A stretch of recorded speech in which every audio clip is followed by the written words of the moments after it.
president announced today that they were going to continue, his administration is going to extend the moratorium on student loan repayments. Those were fixing to kick back in on May 1st. And in fact, we actually did a segment on that a couple of episodes ago.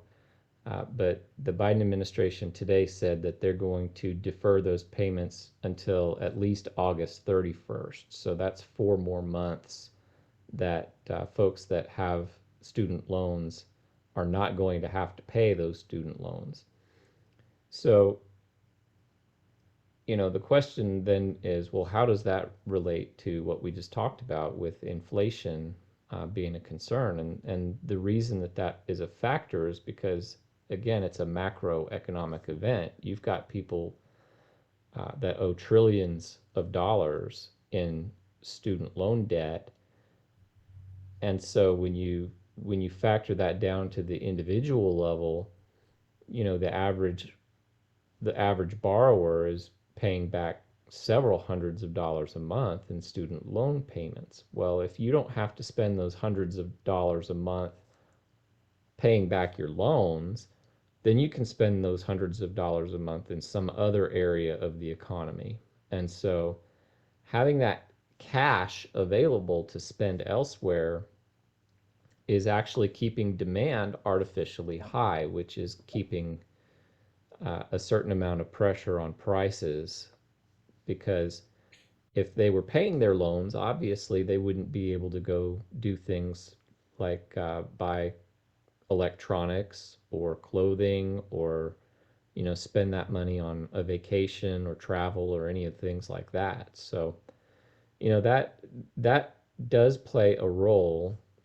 2 years ago, when folks were experiencing lockdowns with COVID and they didn't know when they were going to get back to work, well, maybe it made sense then to suspend student loan payments for a little while until things could stabilize.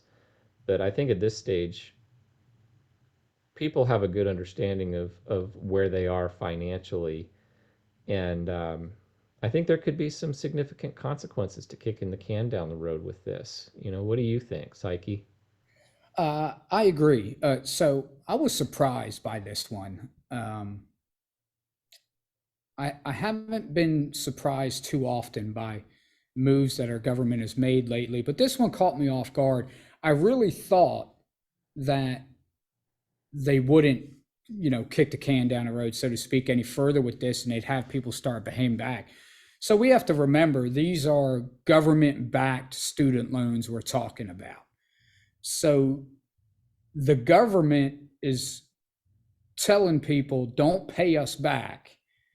And statistically, they know that they've got studies on this out the wazoo. They know that statistically, the majority of Americans will not save that money. So they're going to spend it. And it's going to go into the economy. And just like you say, it's kind of an artificial way. It's not much different than them printing money and giving it to you, right? They're instead of them printing more money, they're just telling you the obligations you currently have, you don't have to pay and go do something else with it. So that's actually part of the problem at this point. I I can understand why this was done to start with, and that's okay. I can agree with that, with deferring them during the onset of the pandemic.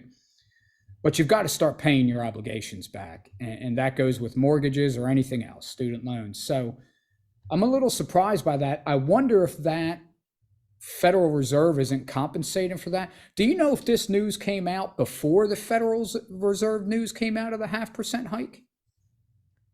I actually do not know which one came out Okay. first. I'd be curious to see which one came out first, because I wonder if the Federal Reserve was kind of reactionary and said, "Oh, well, hold on, we're actually creating a little more inflation, so maybe we need to compensate for that." That's a possibility. I can't say that that's not the case for sure. Yeah. I think that people who are smarter than I am are making some of these decisions, but I know looking at this situation from where we sit, um, it's a concern. Yeah. And when you couple the student loan debt deferment with the $5.8 trillion proposed federal government budget for this year, um, that's it's intimidating. I feel a little bit for Jerome Powell, the chairman of the Federal Reserve, because he's a public figure who, um, I think some of his political friends are setting him up to be the fall guy here and to take Yeah. responsibility for the economic conditions, because politicians are not going to be happy about it. And of course, the truth of the matter is that fiscal responsibility went out the window a long time ago in terms of one party or the other advocating for fiscal responsibility. Anymore, it's we both want to spend. It's just, one party wants to spend on this set of services and the other party wants to spend on this set of services. So you'll hear the folks on the political right bemoan the fact that the military is getting cut back even though there's a $5.8 trillion budget. And if the roles were reversed, you'd be hearing all the moans about all the poor people who aren't going to get their social security that they need because the right is putting so much into the defense budget. And it's like, yeah, well, is there any voice out there that is saying, maybe we need to figure out how to cut spending across the board so that we're not, borrowing so much money? It is remarkable how much money the federal government has borrowed in the last 12 years. And that's, you know, presidents of different parties and congresses of different parties. Both parties are responsible for where we are today, and they're not stopping. So sorry, Jerome Powell. You're going to Yeah. have to do some things that are not popular if you're going to get this under control, or else it's going to have to be the next person in that role who's going to have to do it. But I don't envy that person, whoever it is.